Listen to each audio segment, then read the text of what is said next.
Every day, we benefit from human genius. Light in our homes, safe roads, long-distance communication, protection from danger. All are the result of someone's bold idea, hard work, and often years of trial and error. We know the names Edison, Ford, Bell. But what if I told you that behind every great discovery, behind every famous surname, stands an army of unsung titans? People whose inventions changed the world, but whose names have faded from memory. Welcome to Untold American Stories. Today, we embark on a journey through forgotten pages of history to honor geniuses who didn't receive their due recognition. They were innovators, visionaries, but at times, fame and fortune bypassed them, and their contributions remained in the shadows. Prepare to learn about the forgotten inventors.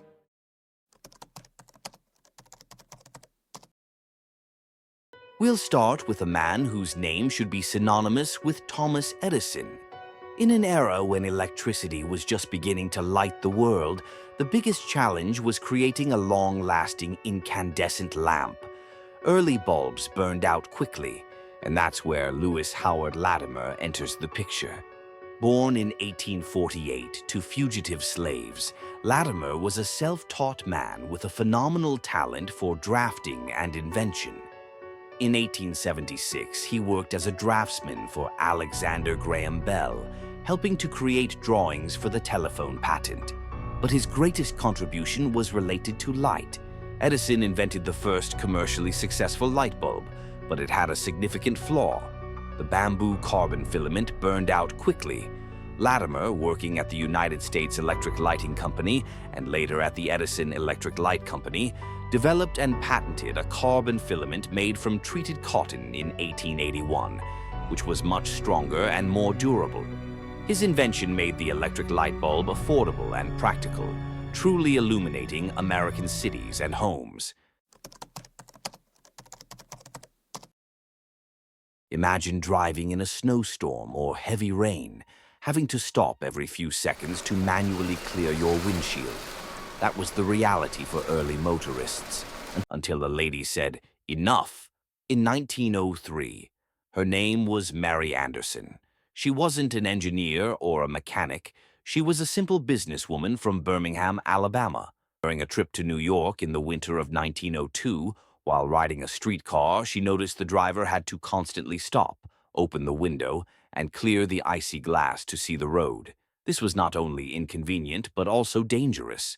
Mary, being a practical and observant woman, wondered, why not create a device that would clear the glass without requiring the driver to leave the vehicle? Upon returning home, she hired a designer to create a hand-operated device consisting of a lever inside the car that moved a rubber blade on the outside. But soon after, as the automotive industry grew, windshield wipers became standard equipment. Every car in the world today is equipped with descendants of her simple yet ingenious idea. Mary Anderson, whose name almost no one knows, made driving safer and more comfortable for millions. She died in 1953, never seeing how ubiquitous and important her invention became.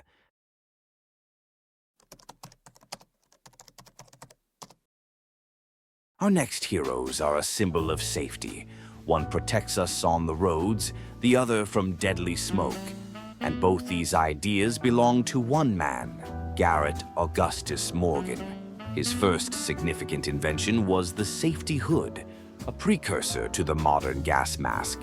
Morgan patented it in 1914 after witnessing tragic fires where firefighters died from smoke.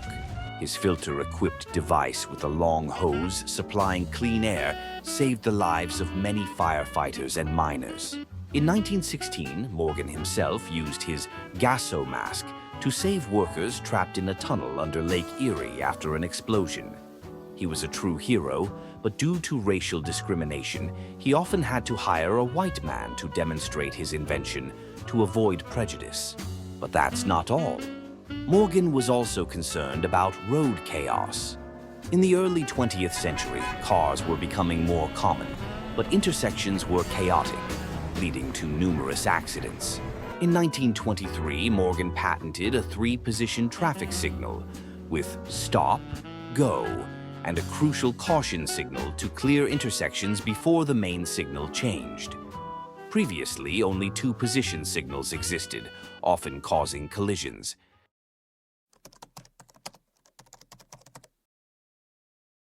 Our latest hero, or rather heroine, shatters the stereotype that beauty and brains can't coexist. Her name is Hedy Lamarr. Many know her as a Golden Age Hollywood star, but few know that she, not some male engineer, developed the technology behind modern Wi-Fi, Bluetooth, and GPS. Hedy Lamarr was born in Austria as Hedwig Eva Maria Kiesler.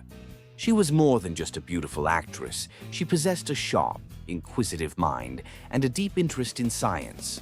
During World War II, shocked by the loss of life in ships sunk by German U-boats, Lamarr, along with her friend, avant-garde composer George Antheil, sought a way to make radio-controlled torpedoes impervious to interception and jamming. Their decision was revolutionary: frequency-hopping spread-spectrum technology. The idea was to transmit a radio signal by rapidly switching it between different frequencies, according to a predetermined pattern. If both the transmitter and receiver knew the scheme, they could communicate while the enemy heard only random noise. It was a secret code that constantly changed. In 1942, they patented the technology, but the U.S. Navy failed to recognize its potential. The technology was too complex for its time and remained unused for a long time, stored in secret archives. Only decades later, during the Cold War and then in peacetime, its principle was rediscovered and became the basis for encryption systems, wireless communication such as Wi-Fi, Bluetooth, and GPS. Today, billions of devices use this technology developed by a Hollywood star. Thanks for watching Untold American Stories. Please subscribe and like. It means a lot. See you next time.